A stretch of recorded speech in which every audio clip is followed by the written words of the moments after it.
est aujourd'hui à l'atelier de réparation de la Magie de l'air à Saint-Jean-sur-Richelieu, une compagnie en fait qui offre des tours de montgolfière.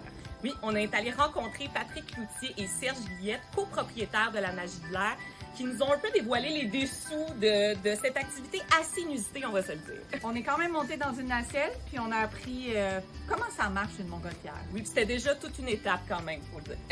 Surtout ça, j'ai appris ça. C'est vraiment une expérience, c'est une fois, c'est d'être emporté par une grosse bulle d'air chaud.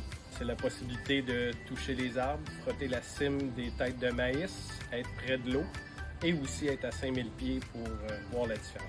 Il participe au gonflement du ballon, fait qu'on lui explique de A à Z la partie, le montage, comme vous avez vu tantôt, on monte la nacelle. La réaction des gens est différente d'une fois à l'autre parce que il y en a qui ont des petits frissons, des petits feelings, le temps de s'ajuster. Il y en a qui vont se baisser parce que là, ils sont pas sûrs. Puis au bout de 10, 12 minutes, 15 minutes, ils sont sur le bord de la nacelle, puis là, ils contemplent, puis c'est le fun.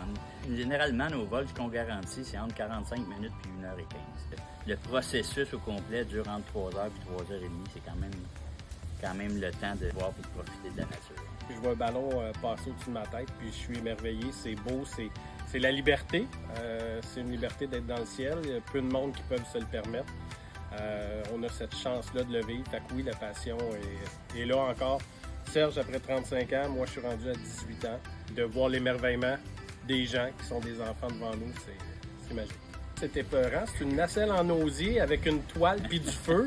Comment on peut rassurer des gens? Non, souvent les gens, la peur qu'ils vont avoir, c'est le vertige. Je pêche pour le monde du ballon, puis je pense que vivre une expérience dans le monde du ballon, ben il faut venir en Montérégie.